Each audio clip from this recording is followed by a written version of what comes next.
No one knew who the waitress was helping until her lawyers arrived. "You're useless, Valerie. Completely and utterly useless. I don't know why the hell you're still working here."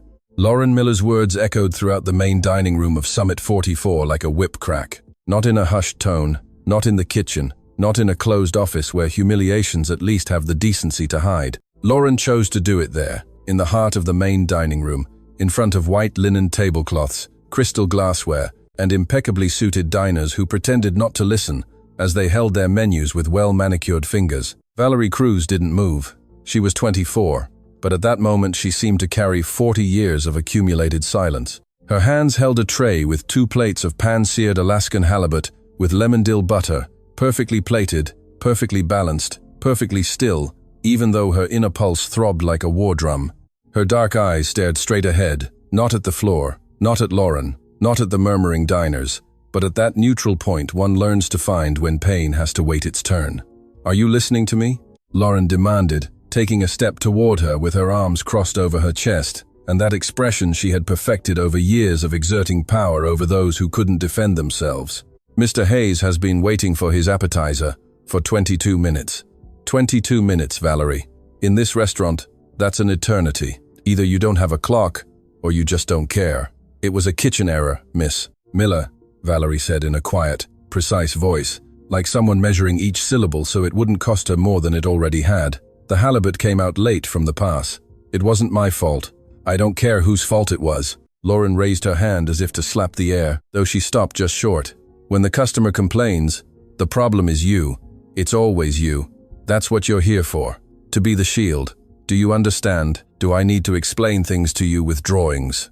An uncomfortable murmur spread through the nearby tables. A middle-aged woman by the window looked down at her glass of Sauvignon Blanc. A man in a blue tie cleared his throat. No one said anything. No one ever said anything. Valerie took a step toward Mr. Hayes' table, placed the dishes with a precision bordering on artistic, smiled with that smile that doesn't come from happiness but from training, and said, "Enjoy your meal, sir. We apologize for the wait." Mr. Hayes, a man in his 50s, with a gold watch, and the look of someone accustomed to the world apologizing to him, didn't lift his eyes from his phone. Valerie returned to the service aisle. Lauren followed 3 steps behind her, like a shadow with expensive perfume and high heels clicking against the marble in a rhythm Valerie had learned to hate from day one.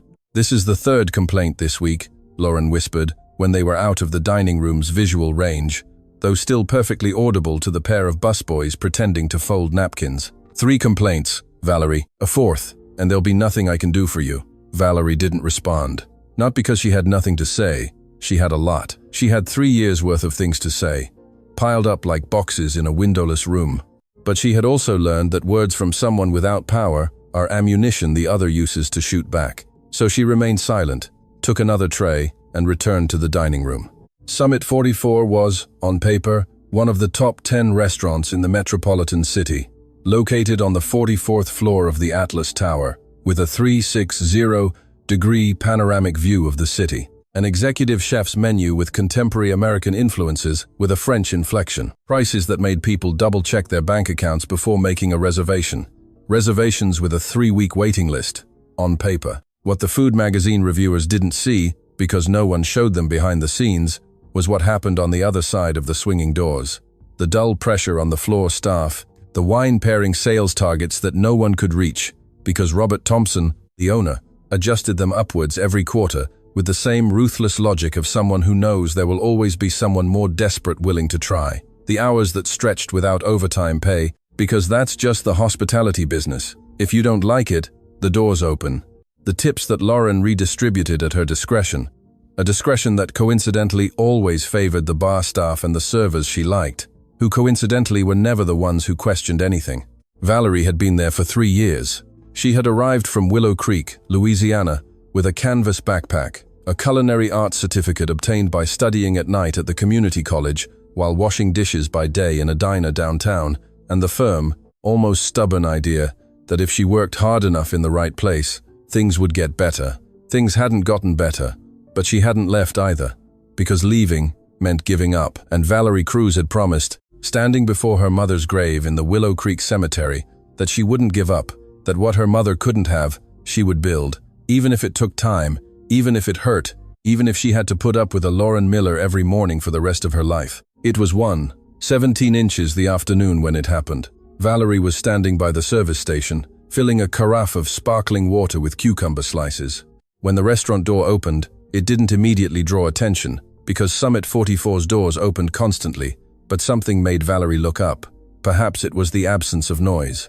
Most Summit 44 customers arrived, making noise in various ways, talking loudly, laughing, coordinating last-minute reservations by phone, dragging leather chairs. This woman made no noise. She entered alone, slowly, with that kind of calm that isn't passivity but absolute control of every muscle, and stopped by the hostess stand as if she had all the time in the world and didn't care if the time was hers or someone else's. She was around 65, silver white hair styled in a low bun that gave her an air somewhere between severe and elegant. She wore a cream-colored tailored suit, unflashy, no visible logos, nothing that screamed money vulgarly. Just the way the fabric draped, the precise cut of the sleeves, the small gold brooch on the lapel, suggested that those clothes had cost what it took Valerie 4 months to earn. She carried a dark rectangular handbag over her bent arm, no decorative chains, no monograms, simply a bag that cost what a good used car costs. Valerie saw her. She really saw her, not in the distracted way one looks at things one doesn't consider important. The hostess on duty, Chloe, a 22-year-old, who had been in the position for 4 months and had already perfectly learned the invisible hierarchies of the place, checked her screen with a manufactured, apologetic expression. "Good afternoon. Do you have a reservation with us?" "No," the older woman said. Her voice was quiet, neither loud nor soft, the kind that doesn't need volume to be heard. "What a shame," Chloe said, with that trained inflection that sounds kind, but means it's not possible. "Unfortunately, we're 100% full for service. Without a prior reservation, we can't guarantee a table. Perhaps if you'd like to leave us your number." "I'm fine here," the older woman said without moving. "I can wait." Chloe looked at her for a second too long. The woman didn't seem like a confused tourist. She didn't seem like someone who didn't understand the situation. She seemed like someone who had decided something and saw no reason to change her mind. "It's just that the wait could be 40 minutes or more," Chloe tried. "I'm not in a hurry," the older woman replied and sat on the small waiting armchair by the entrance. She crossed her hands over her handbag and looked into the dining room with the eyes of someone observing, without making it obvious that she was observing. Valerie, from her station, saw it all and, without knowing exactly why, felt something she hadn't felt in months within that restaurant. Curiosity. It was Lauren who saw her 10 minutes later. "Who is that woman?" she asked Chloe in the tone she used when something caused her aesthetic discomfort, like a misaligned chair or a stain on a tablecloth. She arrived without a reservation, said she'd wait. Lauren studied her for a second. Discreet clothes, no companions, none of the boisterous energy that high-spending clients brought, which she could identify from a distance because she had been cultivating that radar for 15 years. "Tell her we're very sorry, but there's no availability today," Lauren said. "I already told her the wait could be long," Chloe murmured. "She said she's not in a hurry." "It's not a suggestion, Chloe." Chloe walked toward the older woman. Valerie, who was passing by at that moment with a clean tray toward the back of the dining room, stopped. "Ma'am, I'm very sorry about the situation, but management informs us that it truly won't be possible to serve you today. Perhaps if you call us tomorrow to make a reservation." The older woman turned her head toward Chloe, not abruptly, simply turned it. And Chloe, without being able to explain exactly why, felt the urge to take a small step back. "I understand," the older woman said with perfect courtesy. "Then I'll wait outside." And she began to rise. It was at that moment that Valerie crossed the dining room. She didn't think about it. If she had thought about it, she wouldn't have done it. 3 years in that place had taught her that thinking too much before acting was the only way to survive. But something in the image of that silver-haired woman, rising from the armchair to go out into the street alone, rejected for no real reason, activated something older than fear, something her mother had planted in her, before the world taught her to prune it. "Ma'am," Valerie said, and her own voice surprised her.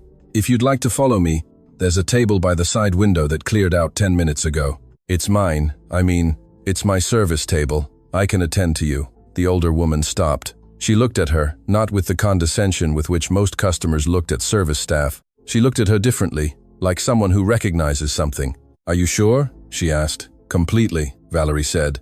And somewhere behind her, she heard the sound of Lauren Miller's heels, stopping abruptly against the marble. The table by the side window wasn't the best in the dining room, but from there you could see an angle of the city that Valerie had always found beautiful. The green expanse of Central Park, contrasting with the gray of the buildings, and beyond, the distant silhouette of the city's skyline on days when the haze allowed it. Today was one of those days.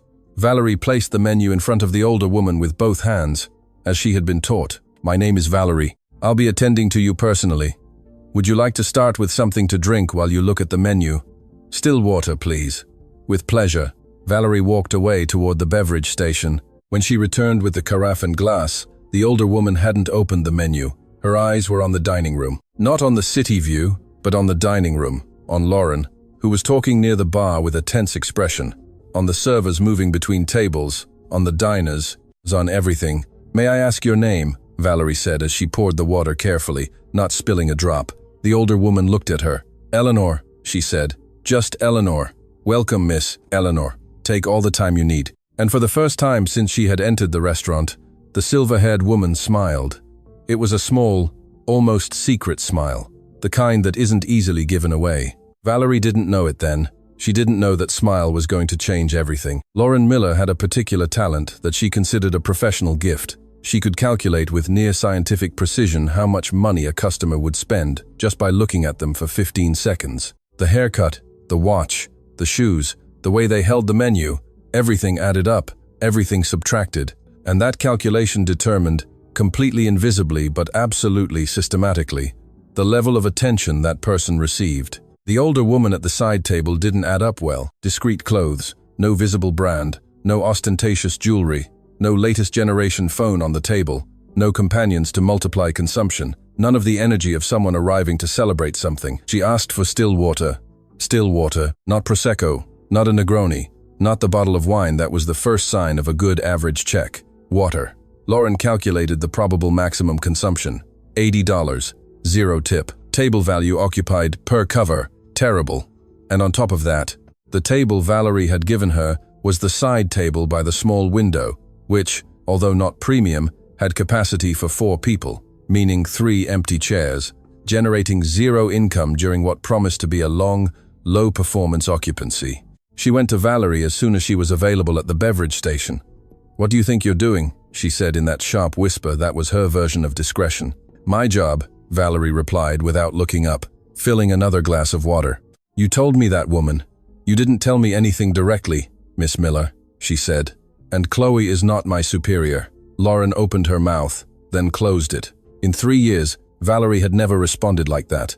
She always lowered her head, always accepted, always absorbed. She was, in the cruel language of hierarchical places, an easy target, precisely because she never hit back. Something had changed. Lauren couldn't name it at that moment. She just knew it made her uncomfortable in a way that went beyond the immediate situation. "When that woman leaves," Lauren said, pronouncing each word with the care of someone hammering something in, "we're going to have a very serious conversation about your attitude. Understood?" Valerie took the carafe and walked away toward the side table without responding. Miss Eleanor reviewed the menu for exactly the time it took her to review it, which wasn't long, not because she didn't read, but because she read it for real, with attention, without dwelling on the prices. Then she closed it with a soft clap and placed it on the table at a perfect angle to the edge. "The hearty chicken and vegetable soup," she said when Valerie approached. "And some house bread if you have it." "Certainly. Anything else for now?" "No, thank you. This is fine." Valerie wrote it down. She was about to leave when Miss Eleanor spoke again in that same quiet tone that asked for nothing but also didn't expect to be denied a word. "How long have you been here?" Valerie stopped. Servers usually didn't get that question. Summit 44 customers usually weren't interested in their servers beyond the speed of service and the food temperature. 3 years, Valerie said. "And before that, I worked in several places while studying culinary arts at the community college in Willow Creek, Louisiana." Valerie looked at her. "How do you know?"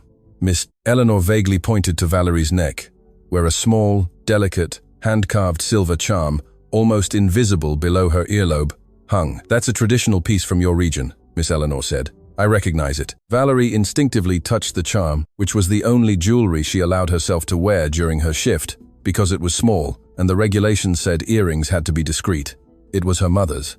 "Yes, I'm from Willow Creek. Beautiful place, Miss," Eleanor said. Not like a tourist who says beautiful place thinking of quaint shops and tourist attractions. She said it differently, like someone who has seen many places, and knows how to recognize which ones are genuinely beautiful. The most beautiful in the world, Valerie said, and it sounded more like truth than regional pride. Miss Eleanor nodded slightly. Go get my soup, she said, before your boss sees you standing here. Valerie turned her gaze almost instinctively. Lauren, from the other end of the dining room, was watching her with an expression like fresh out of the oven, ceramic, tense, and about to crack. Valerie went for the soup. What happened over the next 40 minutes was, apparently, very little. Miss Eleanor ate her chicken and vegetable soup. She did so slowly, with that unhurried concentration of someone who eats not out of hunger but out of conscious pleasure. She broke the bread into small pieces with her fingers, not with a knife. She drank her water in regular sips. She didn't take out her phone, didn't check messages, didn't speak to anyone but Valerie, and only when Valerie approached. But her eyes never stopped moving. That's what Valerie noticed while she served her between her other tables. Miss Eleanor seemed still, but she wasn't still. Her eyes did the work. They scanned the dining room in smooth, almost imperceptible movements, like the needle of an instrument measuring something. She observed Lauren, she observed the other servers, she observed how tables were coordinated, how dishes came out, how staff handled errors.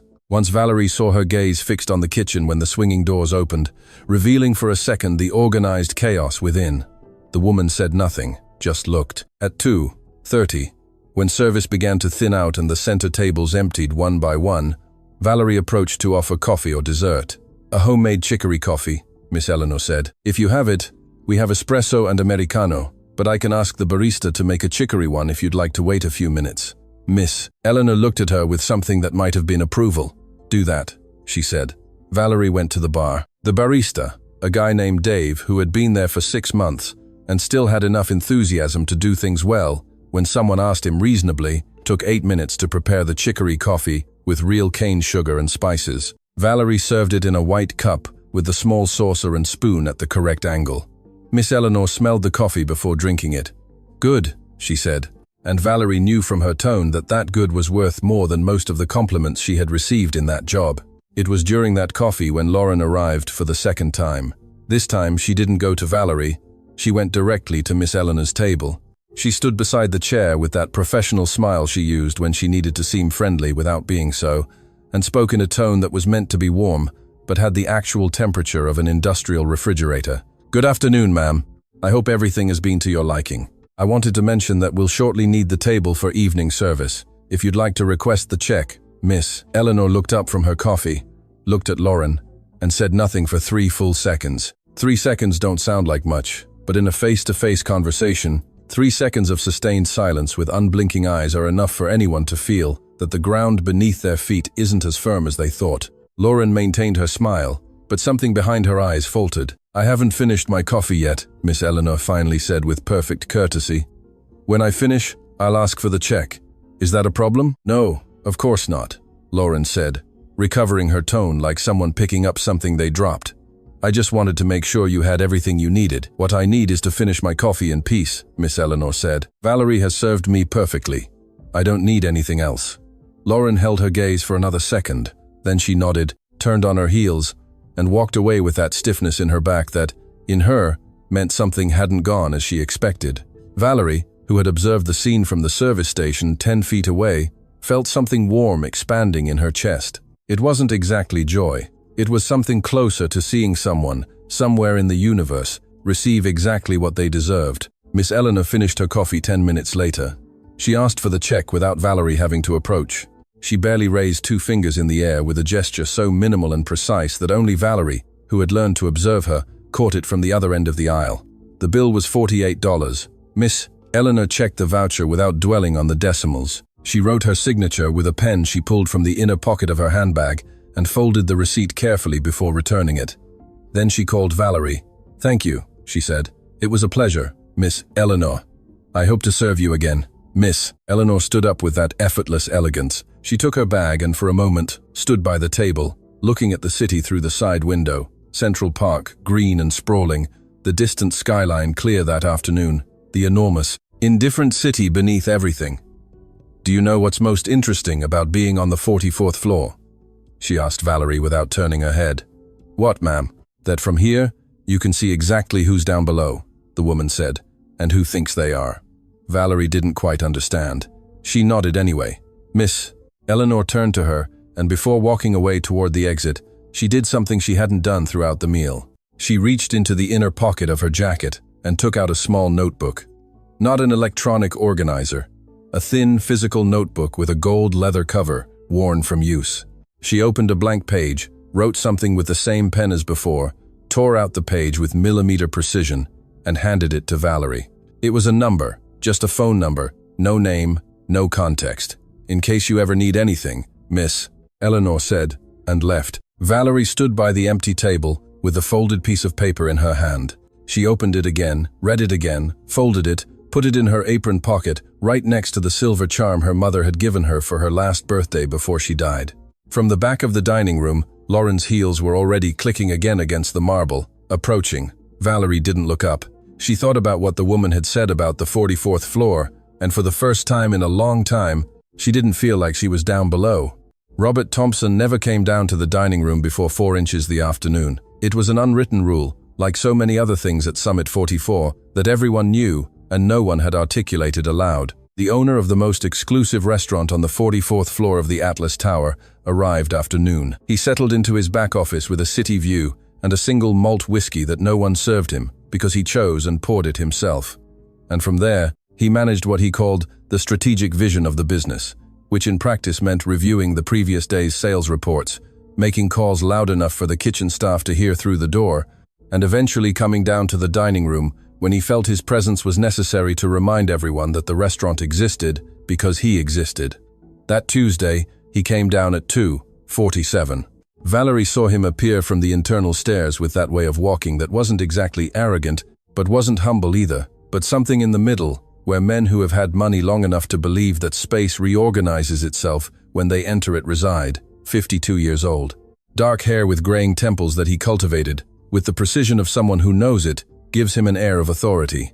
Charcoal gray Italian-cut suit, silver cufflinks, the smile of someone who smiles because he knows he should, not because something amuses him. Lauren went to him immediately like a needle to a magnet.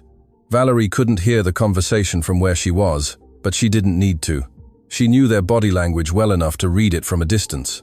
Lauren gestured discreetly toward the side table, where Miss Eleanor had been sitting 20 minutes earlier, now empty. Robert listened, nodded, and his gaze traveled to Valerie. Valerie also knew that kind of look. It wasn't a good sign. Robert Thompson crossed the dining room slowly, greeting a couple of diners remaining at the last tables of the lunch service with the ease of someone who knows how to move in elegant spaces because he's been doing it for decades. Valerie was at the service station, folding napkins with the concentration of someone who needs to keep their hands busy, to keep their head straight. Valerie. She looked up. Robert was about 5 feet away, close enough for the conversation to be clearly between the two of them, far enough that he didn't have to lower his voice. "Tell me what happened today with the lady at table 4, the side table, Mr. Thompson." The lady arrived without a reservation. She was about to leave. "I offered her service at an available table." "An available table," Robert repeated, as if the words had a taste he didn't quite like. "And you decide what tables are available now." The table was unoccupied. Service was active. "It seemed like the right thing to do. What you think is the right thing to do," Robert smiled. It was a small smile, without warmth. "How interesting that you now have an opinion on what's right in my restaurant." Valerie didn't respond. "Miss Miller had already made a decision regarding that customer," Robert continued, lowering his tone slightly, but not the edge. "You decided to ignore it. It's called initiative," Valerie said. The silence that followed lasted exactly 2 seconds. Then Robert let out a sound between a laugh and a snort, turned his head slightly toward Lauren, who was watching from the bar, and returned his eyes to Valerie with something different in them now. It was no longer routine irritation. It was something else.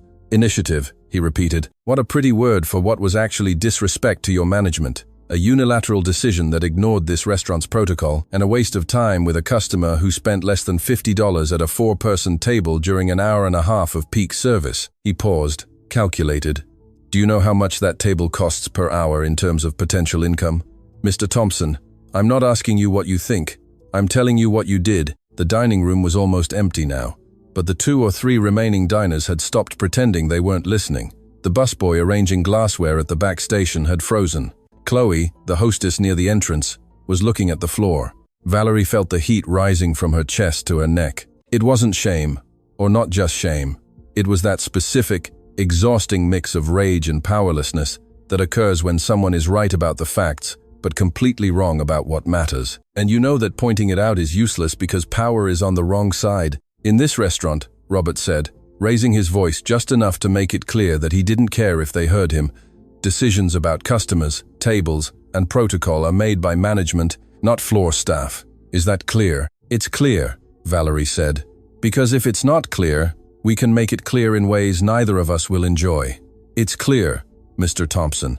Robert studied her for another moment, as if expecting something that didn't come. Then he nodded with that dull satisfaction of someone who has reaffirmed the order of things, adjusted a cufflink that didn't need adjusting, and walked away toward the bar, where Lauren awaited him with the expression of someone who had seen what they wanted to see. Valerie returned to the napkins. Her hands didn't tremble. She forced them not to tremble. The afternoon passed with that particular heaviness of the hours after a public humiliation.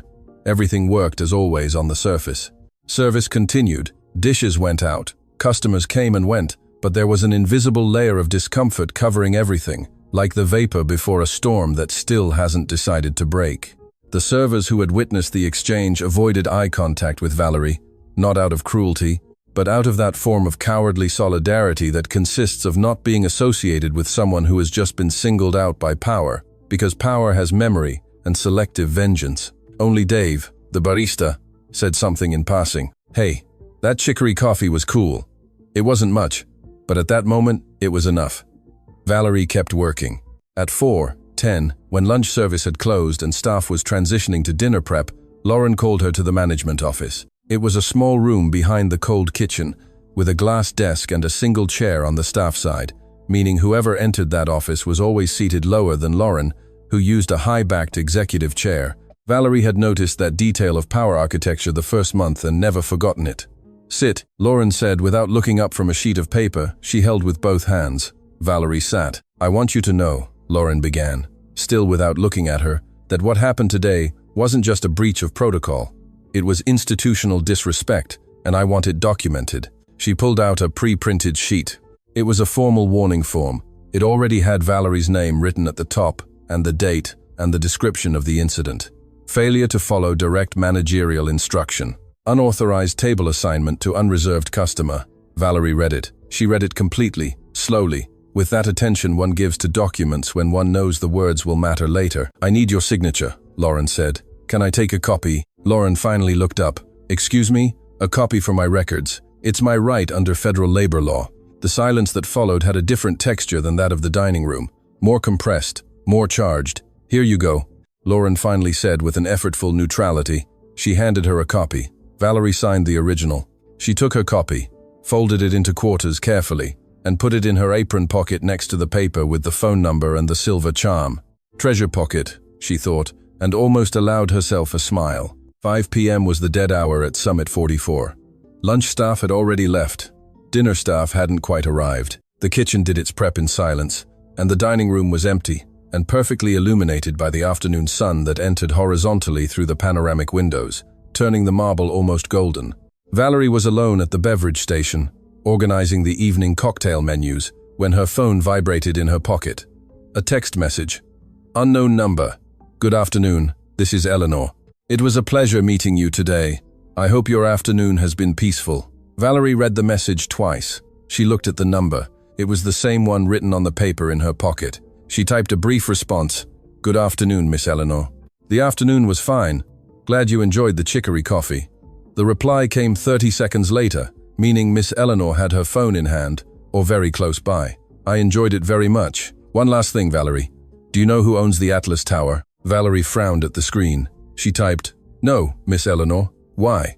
4 minutes passed before the next reply. 4 minutes Valerie spent staring at the screen with a strange, growing sensation in her stomach, like when you hear the first distant thunder and still don't know if the storm is coming your way or going somewhere else. The reply, when it came, was just 4 words. No reason. Good night. Valerie put her phone away, looked at the empty dining room, the sun-gilded marble, the perfectly aligned glasses she herself had polished that morning, and had the certainty, without being able to explain it, that something was about to change.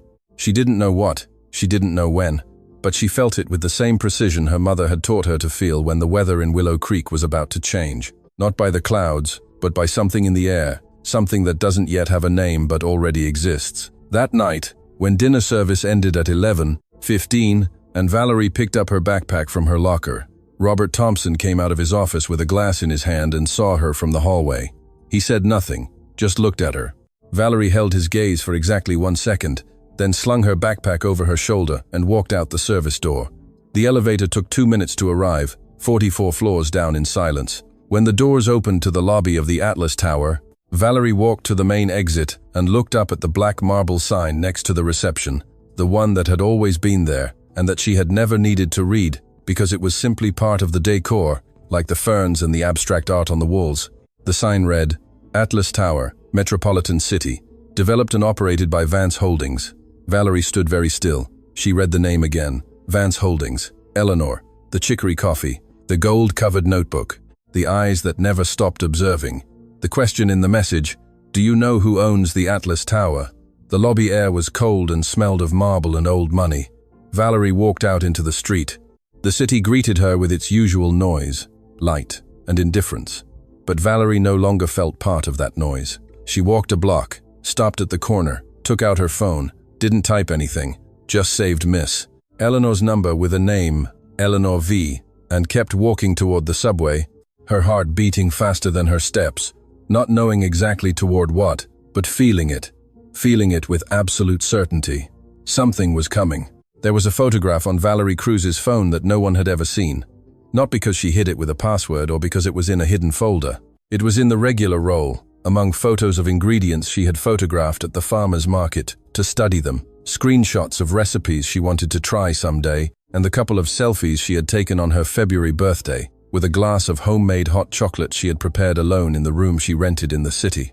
The photograph was of her mother, Consuelo Cruz, in the kitchen of their home in Willow Creek, Louisiana, her apron stained with gumbo and her arms outstretched over the wooden table where she ground spices with the well-worn wooden chopping block that had belonged to her grandmother and her grandmother's grandmother.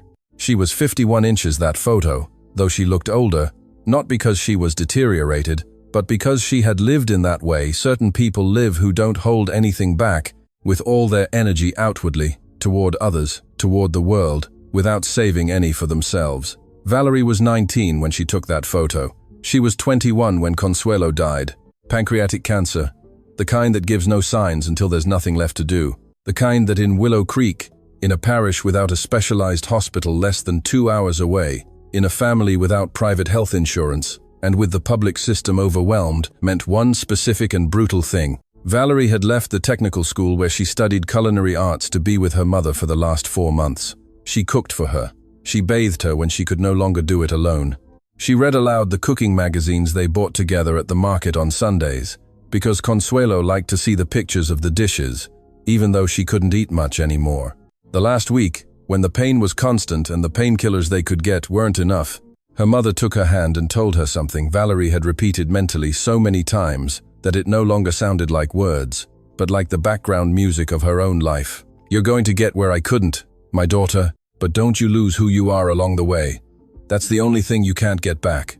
Valerie kept the photo on her phone because sometimes, in the worst moments at Summit 44, when Lauren told her she was useless, or Robert looked at her with that disguised contempt in the form of managerial observation, she would open it in the employee bathroom, look at it for 10 seconds, and remember that there was something bigger than that there was a reason to endure, that had nothing to do with Robert Thompson, or Lauren Miller, or any restaurant on any 44th floor. That night, on the subway back to her apartment, she opened the photo, looked at it, and thought of Eleanor Vance.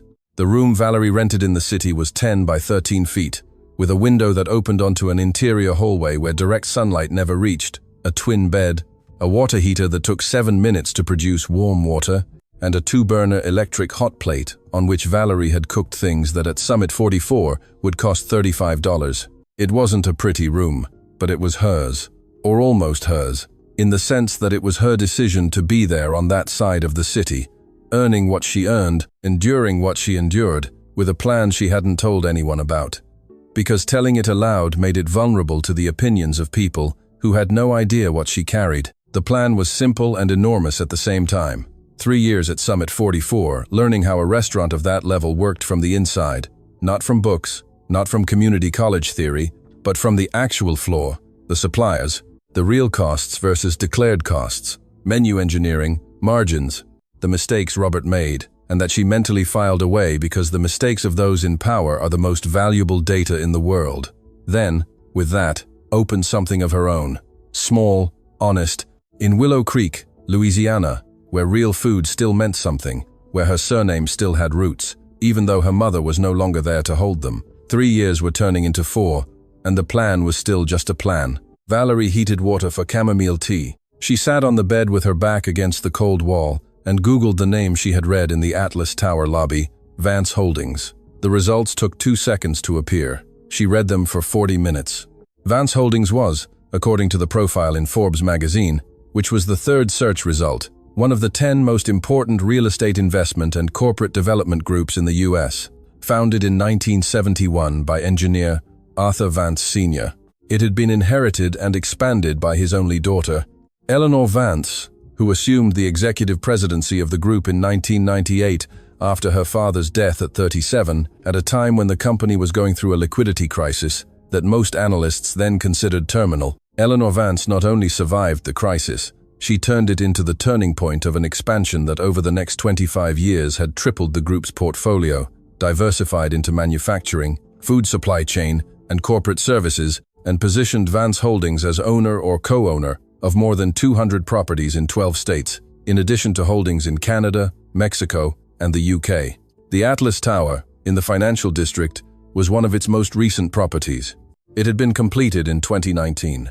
Summit 44, Valerie discovered after 10 more minutes of searching, operated under a commercial lease agreement with Vance Holdings as the lessor, meaning Robert Thompson, owner of the most exclusive restaurant on the 44th floor, paid rent to Eleanor Vance for the privilege of existing in that building.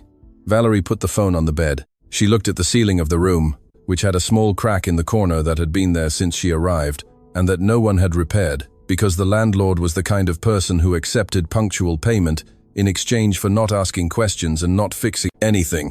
She thought of Miss Eleanor sitting at the side table in her cream suit and good quality pen, drinking her chicory coffee with that calm of someone who has all the time in the world, because in a certain way, she does. She thought of Lauren telling her to leave. She thought of Eleanor's eyes when Lauren said that, and she thought for the first time with enough clarity to articulate it that perhaps Miss Eleanor hadn't arrived at Summit 44 by accident. The next day, Valerie arrived at work 15 minutes before her shift. As always, she changed into her uniform in the employee locker room, adjusted the silver charm in the mirror, took her backpack with her belongings to her locker, and went out into the kitchen hallway for the opening briefing that Lauren conducted every morning with the enthusiastic energy of someone, which, in that context, meant that Lauren spoke for 20 minutes about sales targets, daily menu presentation protocol, and something about an expected VIP customer for lunch who should receive special attention, although she didn't specify who it was or why they were VIP, which was her way of using information as a control tool. Valerie listened, took notes in her small spiral notebook that she always carried in her right apron pocket, and when the briefing ended and the staff dispersed to their stations, Chloe caught up with her in the hallway with the expression of someone who wants to say something and doesn't know how to start. "Hey, Valerie, what happened?" "Nothing. It's just that yesterday after you left, Robert was at the bar for about an hour with Lauren. I don't know what they talked about, but this morning an internal email came out about urgent performance evaluations for floor staff." Valerie looked at her. "When?" "This week. It says Miss Miller is going to do individual interviews." Chloe lowered her voice. "Valerie, I think they're coming for you." Valerie was silent for a moment. "Thanks for telling me, Chloe. It's just, what happened yesterday wasn't fair. That woman you served didn't even look like someone who would cause trouble." "No, she didn't," Valerie said, and something in her tone made Chloe look at her differently, without being able to define exactly why. Lunch service that Wednesday was intense, full house from opening, which was unusual for a second half of the month Wednesday. The VIP client, Lauren, had mentioned turned out to be a senator who arrived with 4 companions and demanded a long table with a view of the financial district, which required reorganizing 3 tables with 10 minutes notice, and generated kitchen tension that resulted in 2 returned dishes and a new server on the verge of a nervous breakdown. Valerie moved with the oiled precision of someone who has learned to function well under pressure, because pressure had been her natural state for 3 years. She coordinated, covered, anticipated. When the new server froze in front of the senator's table, Unable to answer a question about the tasting menu's wine pairing, it was Valerie, who appeared beside him as if she had always been there, answered the question with technical accuracy and genuine warmth, and withdrew before the floor manager had to intervene. Robert, who had come down to the dining room that afternoon for the VIP client, saw everything. He said nothing, but he saw it. At 3:30, when the senator and his group left satisfied and the dining room began to empty, Lauren called Valerie to the bar. "Good," Lauren said with that tone she used when acknowledging something good physically pained her. "The senator's table was well handled. Thank you. That doesn't change yesterday, or the evaluations." "I know, Lauren." Lauren studied her for a moment with that gaze Valerie had learned to read. She was looking for something, perhaps submission, perhaps fear, perhaps a sign that Valerie understood that everything remained the same, that the episode with Miss Eleanor had been an anomaly, and that the hierarchy was intact and firm as always. Valerie held her gaze. Not with defiance, without defiance, just with that quiet, complete presence of someone who no longer needs the other's approval to know they are standing firm. Lauren looked away first. At 4 p.m., Valerie's phone vibrated in her pocket.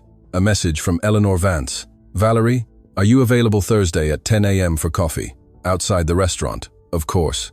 Valerie read the message 3 times. Thursday, her weekly day off. The only morning she didn't have to be at Summit 44. She typed, "Yes, Miss Eleanor, where should we meet?" The reply came in less than a minute. An address in a chic neighborhood like Soho or Tribeca, and the name of a place, Vance Cafe. Ask for the table reserved under Eleanor. Valerie read the name of the cafe, Vance Cafe. She put her phone in her apron pocket next to the formal warning with her signature, next to the original paper with the phone number, next to the silver charm. Treasure pocket, getting fuller. That night, before falling asleep in the 10x13 room with the window to the sunless hallway, Valerie opened the photograph of her mother on her phone, Consuelo Cruz with her apron stained with gumbo and her arms outstretched over the wooden chopping block. "I know, Mom," she said softly. Though the room was empty and no one could hear her, "I still don't know what it is, but something's coming." She turned off the screen and for the first time in a long time, she fell asleep without the last image of the day being the ceiling with the crack in the corner. The last image was that of an elegant, silver-haired older woman looking at the city from the 44th floor, with the eyes of someone who isn't visiting that place, but who owns it. Thursday dawned with that clean, cold light of the metropolitan city in dry season that makes everything seem sharper than usual, as if the city had for once decided to show itself unfiltered. Valerie woke at 7:45 minutes before her usual alarm, because her body had the stubborn habit of not letting her sleep when something important was about to happen. It was a mechanism she had inherited from her mother, who always woke before dawn on market days, saying that sleep can wait when life's calling outside. She showered with the warm water the heater took 7 minutes to produce. She dressed carefully, which in the limited vocabulary of her wardrobe meant the black pleated pants she saved for job interviews and the white button-down blouse she had ironed the night before. She didn't have Soho clothes, but she had clean, well-ironed clothes, and her mother had taught her that was worth more than a logo on a label. She put on both silver charms, not just the left one she wore to work.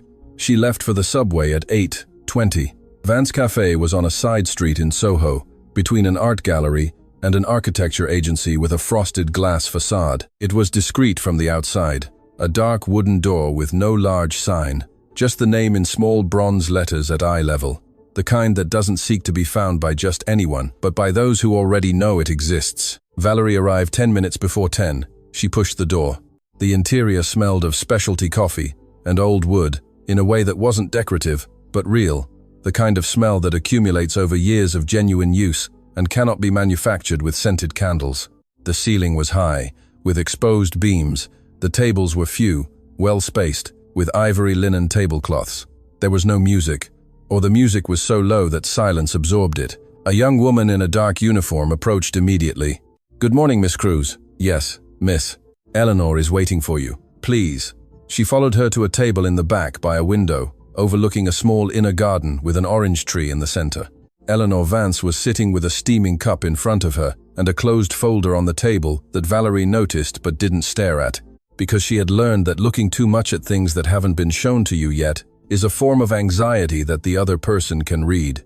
Miss Eleanor looked exactly the same as in the restaurant. Same low bun, same posture, same calm that occupied the space without asking permission.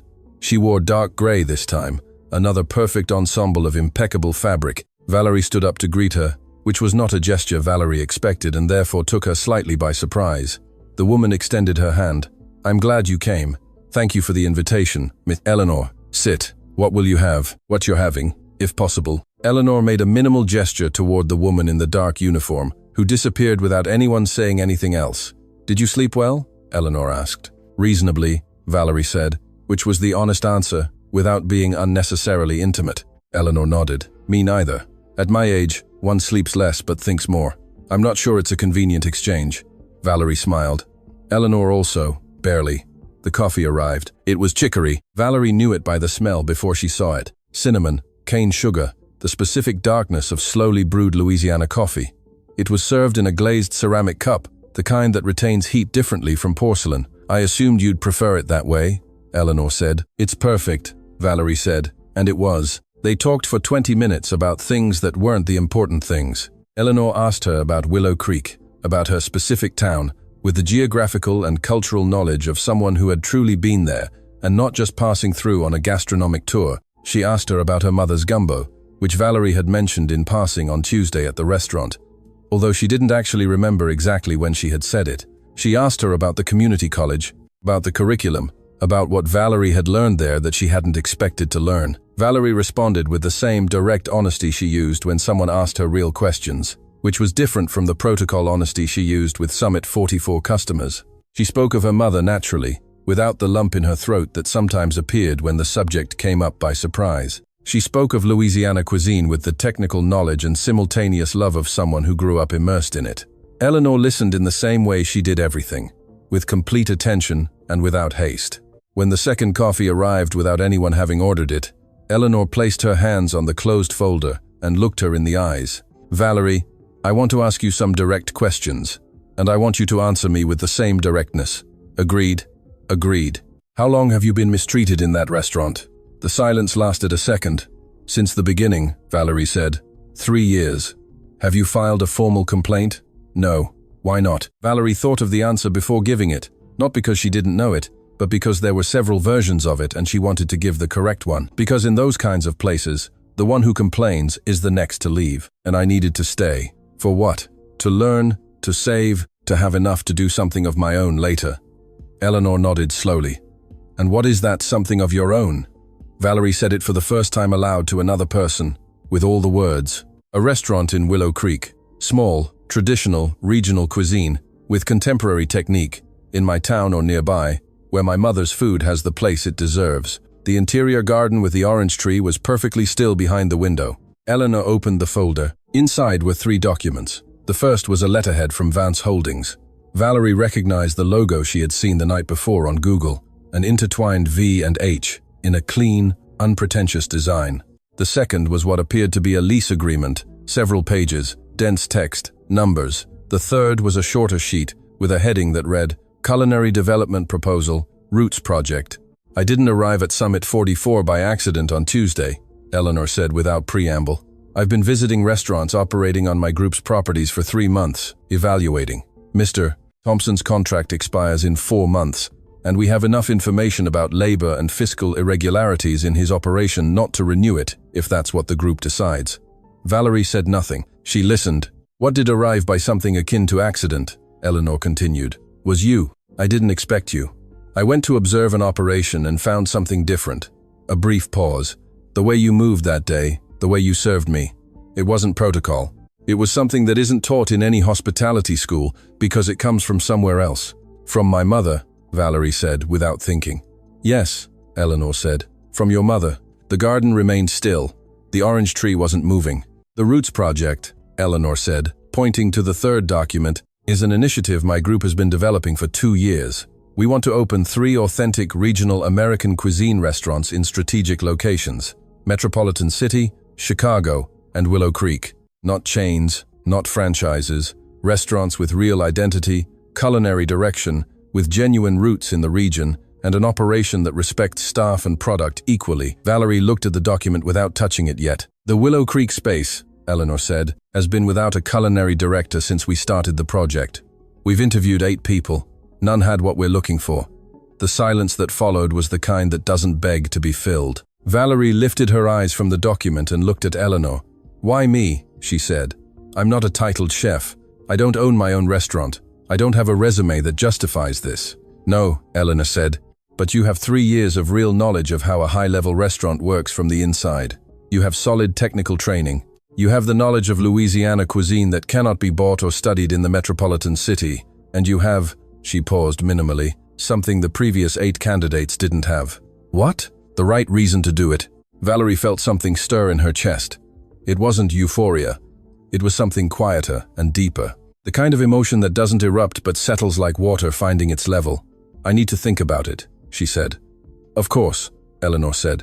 "Take the documents. Read the full project. If you have questions, you have my number." Valerie reached for the documents, took them carefully, like someone taking something that might break, though the paper was thick and firm.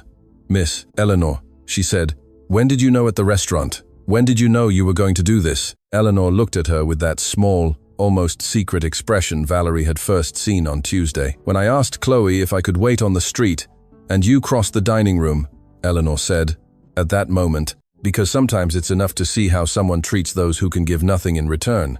Valerie left Vance Cafe at 11:40 with the folder under her arm and the taste of chicory coffee still in her mouth. She walked half a block, stopped at the corner. The November sun in Soho was white and clean over the street trees, and for a moment the entire city seemed to stop as in a photograph. Valerie thought of her apartment with the crack in the ceiling. She thought of Lauren and her heels on the marble. She thought of Robert and his inventory gaze. She thought of her mother and the wooden chopping block. She thought of Willow Creek. She opened the folder an inch, saw the heading of the third document, Roots Project, Willow Creek Location. She closed it. She kept walking. She had a lot to think about, and for the first time in years, thinking didn't feel like a burden, but like a privilege. Friday, she arrived at Summit 44 with the folder tucked into her personal locker beneath her backpack, invisible to everyone. She worked her full shift with the same precision as always. She attended her tables, covered for the new server when he froze again in front of a tasting menu question. She polished glasses, folded napkins. Lauren observed her throughout the shift with that cat watching a mouse who hasn't seen the trap yet gaze. Robert came down to the dining room at 3:15 and crossed the room without looking at her. Valerie looked at both of them with a serenity she herself found surprising. It wasn't indifference. It was something closer to the perspective one gains when one can suddenly see the entire chessboard instead of just the square one is standing on. At 4:57, when Valerie was picking up her backpack from her locker at the end of her shift, the management phone rang in Lauren's office. Valerie heard it from the hallway. She also heard Lauren's voice, first with her usual professional tone, then with something that wasn't exactly that tone, something tenser, something Valerie hadn't heard in that voice before.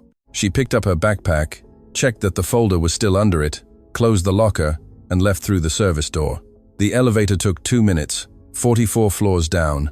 When the doors opened to the lobby of the Atlas Tower, Valerie walked slowly to the black marble sign next to the reception. Atlas Tower, Metropolitan City. Developed and operated by Vance Holdings. She read it.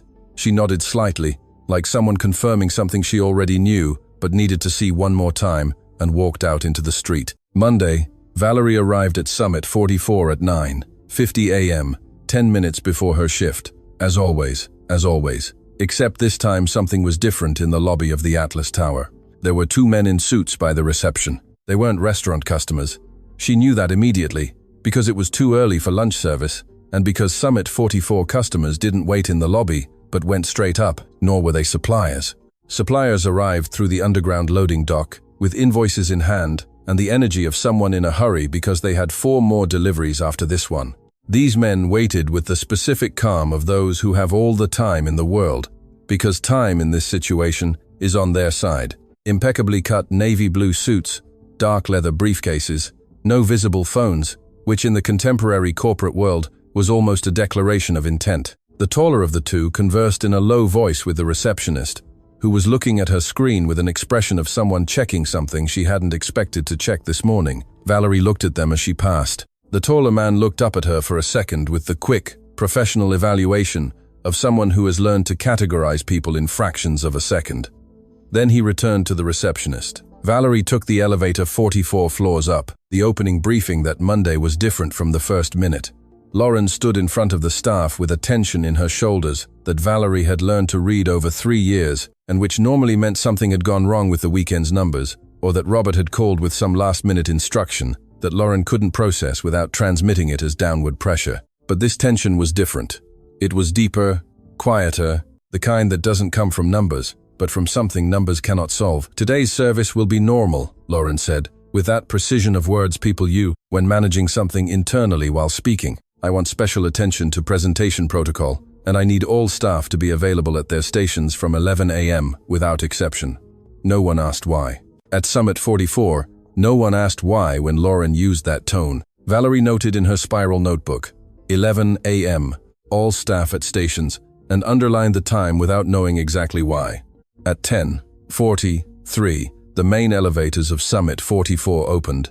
It wasn't the service entrance, which was where staff and suppliers arrived. It was the main entrance, the one that led directly into the dining room from the 44th floor private lobby, with etched glass doors that the cleaning crew polished every morning with a special solution Lauren had ordered from Germany, because the local solution left microscopic stains that offended her aesthetic sensibilities. Through those doors entered 6 people, not 1, not 2, 6, 4 men and 2 women, all in navy blue suits, with the same impeccable cut as the 2 Valerie had seen in the lobby an hour earlier, leather briefcases, coordinated steps without being martial, the silent and absolutely overwhelming energy of those who enter a place knowing they have legal, factual, and contractual right to be there, and that reason is not open for discussion. Behind them, walking with that calm that occupied the space without asking permission, entered Eleanor Vance, in a navy blue suit this time, perfectly complemented with her team's, though on her, the fabric draped slightly differently, the way clothes fall differently on someone who wears them for reasons other than impressing. Her usual low bun, the gold brooch on her lapel, the dark rectangular handbag over her bent arm. She walked to the center of the dining room and stopped. She looked around with that hawk-like gaze Valerie had seen the previous Tuesday at the side table, only now she didn't need to disguise it. The Summit 44 dining room was beautiful, with its floor-to-ceiling windows and its 360-degree view of the city. At 10:43 inches the morning, with the November light entering horizontally and white, the marble floor shimmered like still water. Eleanor looked at everything and at no point seemed impressed, because it's impossible to be impressed by something that is already yours. Robert Thompson appeared from the internal stairs 4 minutes later. He hadn't come down in a suit. He had come down in the clothes he wore in his office in the mornings before preparing to receive clients. Dark pants, shirt without a tie, the kind of attire that signaled he had been caught by surprise before being ready to be seen. His expression was that of someone who has received unexpected news and is still processing whether he should appear calm or if it's no longer worth the effort. "Miss Vance," he said from halfway down the stairs with the carefully calibrated tone of someone trying to sound like a host in a place that suddenly no longer felt entirely his. "What a surprise. I didn't know you were coming today. If you had let me know, I would have gladly." "It wasn't necessary to let me know," Eleanor said, not turning to him yet. She was still looking at the dining room. "I know the space perfectly. I've known it since before you leased it." Robert descended the last steps. The tallest of the lawyers stepped forward and handed him an envelope. "Mr. Thompson, I am Mr. Herrera, from Vance Holdings Legal. We are formally delivering to you the notification of a comprehensive audit of lease agreement, number 84 to 2019, corresponding to the commercial space known as Summit 44, 44th floor of the Atlas Tower. The audit covers the full period of operation of the current contract and encompasses fiscal, labor, sanitary, and land use areas." Robert looked at the envelope as if it were an object he didn't quite recognize. "This is," he began, "a formal notification," Mr. Herrera said. "Your rights and obligations are specified in the document. You have 72 hours for an initial response. But the contract doesn't expire until—" "The contract," Eleanor said, finally turning to him with that absolute serenity that doesn't need to raise its voice to be completely clear. "It has audit clauses that you signed in 2019, and which you, with the same signature, accepted as a condition of operation. It's not a negotiation, Mr. Thompson. It's a process that is already underway." Robert opened his mouth, then closed it. Lauren, who had appeared in the side hallway with the expression of someone who has just understood that the meeting she thought was routine is not at all, stood completely motionless against the wall. The floor staff, dispersed at their stations, as Lauren had instructed, not knowing why, watched in silence. The busboy by the glassware, Chloe at the hostess stand, Dave behind the bar, and Valerie at her station by the side window, where 4 days earlier she had served chicory coffee to a silver-haired woman who had no reservation. What followed lasted approximately 40 minutes, and occurred in 2 simultaneous spaces. In the dining room where Eleanor and 2 of the lawyers made a methodical tour of the space with tablets and cameras, documenting every detail with the quiet efficiency of those who have done this before. And in Robert's office, where Mr. Herrera and 2 other lawyers escorted the restaurant owner for the initial documentation review. Lauren entered that office as well. No one invited her, no one stopped her. Valerie, from her station, watched her disappear down the hallway with that rigid back that under normal circumstances radiated authority, and that at this moment radiated something else entirely. Eleanor stopped in front of the side window, the same window from which Central Park could be seen, and on clear days, the distant skyline. Today was one of those days. Valerie approached, not because anyone told her to approach, but because there was something in the way Eleanor looked at that view that was exactly the same way Valerie had seen her look at it 4 days earlier, and she felt that in that movement, something had come full circle. Miss Eleanor. Eleanor turned, saw her, and smiled. Not the small, almost secret smile from the first time. This was wider, more visible, the smile of someone who no longer needs to hold anything back. Valerie, she said, I'm glad you're here. I read the project, Valerie asked, though it wasn't the question she wanted to ask first. Yes, all Thursday night. And I want to do it, Valerie said. I want the Willow Creek project. Eleanor nodded. I know. How do you know? Because if you hadn't wanted to, Eleanor said, you would have called me on Friday to tell me you'd think about it more. And you didn't call. That's also an answer. Valerie thought about it. She was right. It was Mr. Herrera who handed the envelope to Valerie. Not at that moment, but when the office meeting ended and the legal team began to organize to leave, he approached her station with the same quiet efficiency with which he had done everything else. He handed her a sealed envelope with the Vance Holdings legal logo and said, "From Miss Eleanor." Valerie opened it right there, without waiting. Inside was a single-page letter, letterheaded with the group's logo, signed at the bottom with a large, clear script that simply said Eleanor V. It was a formal offer of employment as culinary director of the Roots Project, Willow Creek, Louisiana, with a monthly salary, statutory and superior benefits, a menu development budget, travel expenses for ingredient research in the region, and a 6-month development period before opening, during which Valerie would have access to training with the best traditional Louisiana chefs the group could convene. At the end of the letter was a handwritten line different from the rest of the printed text. The restaurant will be named Consuelo, if you agree. Valerie read that line. She read it again. Her hands didn't tremble, but something behind her eyes did, with that specific vibration that isn't exactly crying, but the movement crying makes before deciding whether to come out or stay. It stayed. Valerie folded the letter carefully, put it in her apron pocket, treasure pocket. And when she looked up, Eleanor was 12 feet away, observing her with that look of someone who already knows what's going to happen but waits anyway, because some moments deserve their full time. Valerie nodded, a single, firm, complete nod. Eleanor nodded too. Robert Thompson emerged from his own office 20 minutes later with the expression of someone who has just realized that the ground he thought he was standing on was actually the ceiling of something else.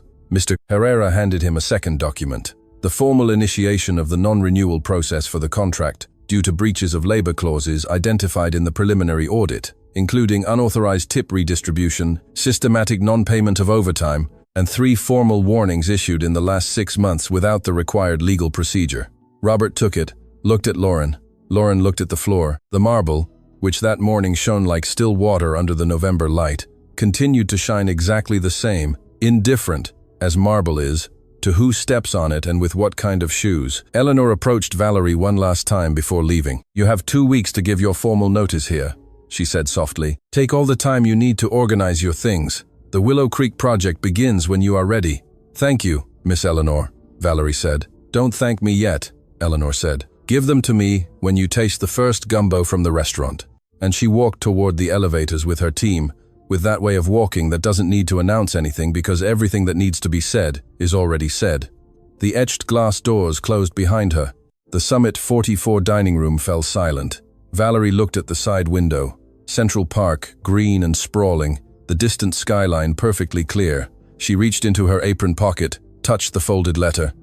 Consuelo, her mother's name in print, written by a woman who never knew her, and who still knew that name was the right one. Valerie breathed slowly, and for the first time in 3 years felt that the 44th floor wasn't a place from which one looked at the city waiting to go down. It was the place from which she began to go up, her rightful place. Valerie Cruz gave her formal notice on a Wednesday morning, 9 days after Vance Holdings lawyers entered Summit 44 with their leather briefcases and navy blue suits and their silence that was worth more than any speech.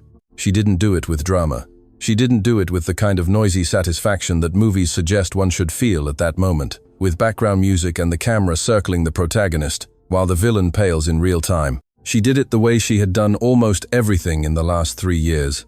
Slowly, precisely, with the exact words, and no more. Lauren Miller was in her office when Valerie knocked on the open door frame at 10:15. "Come in," Lauren said without looking up from her screen.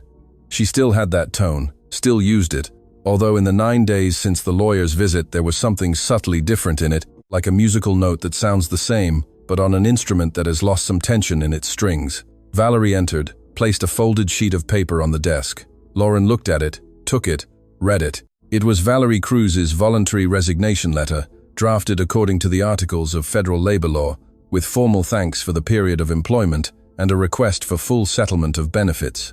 The silence lasted exactly as long as it took Lauren to read the 4 lines of the document. "Where are you going?" she finally said. It wasn't genuine curiosity. It was the involuntary reflex of someone who needs to locate on the map, the person who has just escaped their control. "To Willow Creek," Valerie said. Lauren looked at her. "To do what?" "My work," Valerie said.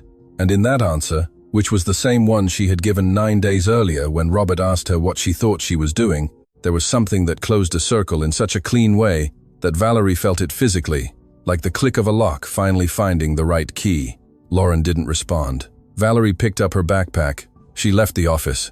The last 9 days at Summit 44 had had the strange texture of goodbyes that no one announces aloud.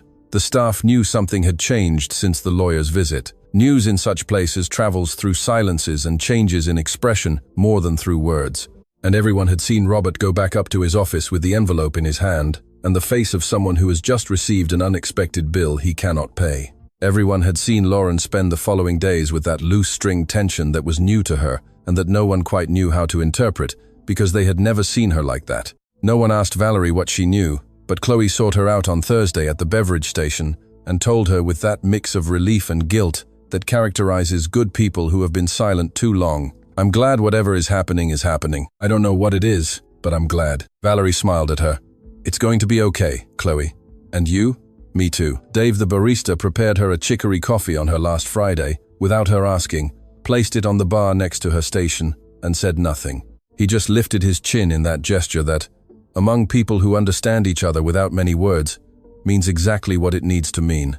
Valerie drank it slowly between tables, savoring the cinnamon and cane sugar, with the awareness of someone who knows that things have a last time, even if you don't always know when it is. Robert Thompson did not come down to the dining room again during those 9 days. Valerie's last shift at Summit 44 was a full-service Friday, tables full from opening, a group of 12 celebrating a corporate anniversary at the long table in the center, and 3 simultaneous VIP reservations, requiring surgical-level coordination between kitchen and floor. Valerie coordinated, Valerie covered, Valerie anticipated. She did it with the same precision as always, with the same complete presence as always. But there was something different in the way she moved that afternoon through the dining room, something Chloe noticed and Dave noticed, and that even the head chef, a man of few words named Bernard, who had been at the restaurant for 8 years and had seen more staff come and go than he could count, noticed when Valerie passed through the swinging doors to pick up an order. "Hey," Bernard said in his few-syllable voice. Valerie stopped. "Good luck," he said. "That's all." Valerie nodded. "Thanks, Bernard." And she moved on. At 11:20 that night, when the last diner had requested their check and the staff began closing, Valerie went to her locker for the last time. She took out her backpack, took out the Vance Holdings folder she had kept there for 9 days, traveling with it every day up and down in the elevator, invisible to everyone, the exact weight of something about to begin. She took off her apron, folded it with the same care with which she had folded napkins for 3 years, not because someone was going to check it, but because it was the way she did things, and that didn't depend on whether someone was watching or not. She left it folded on the locker, took her backpack and her folder. She left through the service door. The elevator took 2 minutes, 44 floors down, for the last time. 6 weeks later, Valerie Cruz landed at Louis Armstrong New Orleans International Airport with 2 suitcases, a backpack, a folder full of her own handwritten notes, and the quiet, firm certainty of someone who has been walking towards something for a long time and has just recognized the ground beneath their feet. The air of New Orleans in December smelled of magnolia and damp earth, and something that has no exact name, but that Louisianans who have lived away recognize with their body before recognizing it with their mind. Valerie recognized it, breathed deeply, and thought, here. The space for the Consuelo restaurant was in the city's historic Garden District, 2 blocks from Lafayette Square, in a 17th-century townhouse that Vance Holdings had acquired 5 years earlier and had been undergoing careful restoration ever since. Walls of green stucco, an interior courtyard with a wisteria vine that had grown for decades, and that no one had pruned because the architect leading the restoration had said the wisteria was part of the emotional structure of the place, as much as any wooden beam. Valerie saw it for the first time on a Tuesday in December, with the project architect and interior designer the group had assigned, and knew in the first 30 seconds that it was exactly the right place. Not because it was perfect, it had dampness on a back wall. The electrical system needed work. The kitchen was a skeleton that had to be built from scratch. But it had that specific quality of spaces that have been loved for a long time, and that retained something of that in the walls, in the smell, in the way the light enters through the courtyard arches at 4 inches the afternoon. What do you think? The architect asked. I think it's going to smell like gumbo here, Valerie said. The architect wrote something on his tablet with the expression of someone not entirely sure how to transcribe that, but trying anyway. The next 6 months were the most intense of Valerie Cruz's life, and also, without a doubt, the most alive. She settled into a small apartment 10 minutes from the townhouse, close enough to walk to work in the mornings, traversing stone streets she knew by heart, even though years had passed since she last walked them. She spent her first weeks touring markets, visiting producers, sitting with traditional cooks from the bayous and the rural parishes who had been preserving knowledge for decades that gastronomy books barely touched upon. Eleanor Vance called her on Tuesdays, not to supervise, but to ask, "What did you find this week?" It was always the question, and Valerie would tell her, the producer of heirloom peppers in Vermilion Parish, who had developed a variety with more aromatic depth without losing the characteristic heat. The grandmother in Thibaudeau, who made boudin with a salting and curing technique her family had practiced for 4 generations, producing meat with a complexity of flavor that no industrial process could replicate. The farmer's market in the metropolitan city, which Valerie had visited in her years there without fully understanding what she was looking at, compared to the local markets in rural Louisiana, where everything was slower and truer and closer to the earth that had produced it. Eleanor listened with the same complete attention as always. One March afternoon, Valerie told her, "Miss Eleanor, I want the first seafood gumbo at the restaurant to be my mother's. I have the recipe she used, written in her hand in a notebook I've kept since she died, but I want the preparation to be mine. What I learned from her, and also what I learned afterward, both things together." There was a brief silence on the other end of the line. "That," Eleanor said, "is exactly what it should be." The Consuelo restaurant opened its doors on a Saturday in June at 2 p.m., with full reservations for the first 3 weeks, and a waiting list that the reservations manager described with a combination of pride and panic that Valerie found completely appropriate for the situation. The table by the interior courtyard, under the wisteria vine that no one had pruned, was reserved for Eleanor Vance. She arrived punctually as always, alone as always, though this time behind her didn't come lawyers in navy blue suits, but a woman in her 40s with the same poise and clear eyes as Eleanor, who turned out to be her daughter Mariana, and an older man with completely white hair, who turned out to be the architect who had designed the Atlas Tower 20 years earlier, and who was apparently Eleanor's best friend from college.